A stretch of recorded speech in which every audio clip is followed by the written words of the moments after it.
मैं स्नेहा सिंह, आप देख रहे हैं एलएनबी इंडिया। एक तरफ जहां कोरोना वायरस से लोगों में डर पनपा हुआ है, तो वहीं दूसरी तरफ बंगाल की राजनीति में लगातार कुछ न कुछ नया हो रहा है। वहीं एक बार फिर बंगाल की राजनीति में एक नया दांवपेच खेला गया है। बंगाल की राजनीति में अब चुनाव आयोग ने मुख्यमंत्री ममता बनर्जी को एक नोटिस भेजा है। बता दें कि ये कोई पहली नोटिस नहीं है जो ममता बनर्जी को भेजी गई हो, ये दूसरी नोटिस है जो चुनाव आयोग द्वारा ममता बनर्जी को भेजी गई है।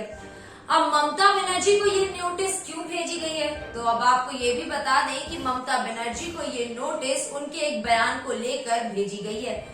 अब ममता बनर्जी भी इस नोटिस के बाद चुप रहने वालों में से नहीं है। उन्होंने भी हमला बोलते हुए बीजेपी सरकार को घेर लिया।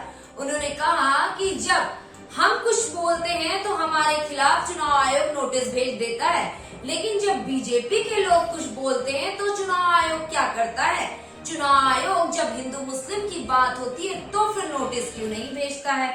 अब ये भी अपने आप में एक बड़ी बात है कि जहां पर सत्ता में हिंदू मुस्लिम वोटों की बात हो रही हो, इस दौरान जब चुनाव आयोग नोटिस ना भेजे और चुनाव आयोग एक्शन ना ले, तो इससे अब आप खुद ही समझ सकते हैं कि चुनाव आयोग आखिर कैसे फैसले ले रहा है।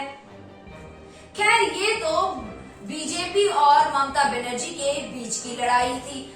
वहीं दूसरी तरफ कोरोना का डर लोगों में इतना ज्यादा है कि लोग घरों से निकलने पर भी सोचने लगे हैं। लेकिन बंगाल में लग रहा है कोरोना तो है ही नहीं। बंगाल में कोरोना से लोग मुक्त हो चुके हैं।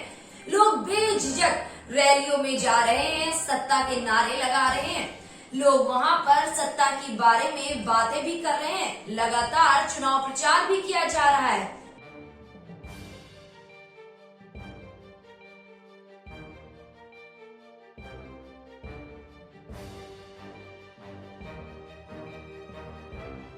तो चलिए, ये सारी चीजें थी चुनाव आयोग और बीजेपी ममता बनर्जी कोरोना के डर की बातें। अब आप भी सोचिए कि आखिर इन सारी चीजों से देखकर, इन सारी चीजों को सुनकर आपको क्या लग रहा है कि क्या सच में बंगाल में सियासत कोरोना पर भारी पड़ रहा है? फिलहाल इतना ही। देश की राजनीति की दिशा तय करने वाला प्रदेश उत्तर प्रदेश। यहाँ की हर छोटी बड़ी खबर से आपको कराएंगे रूबरू। LNB इंडिया, आपका अपना न्यूज पोर्टल।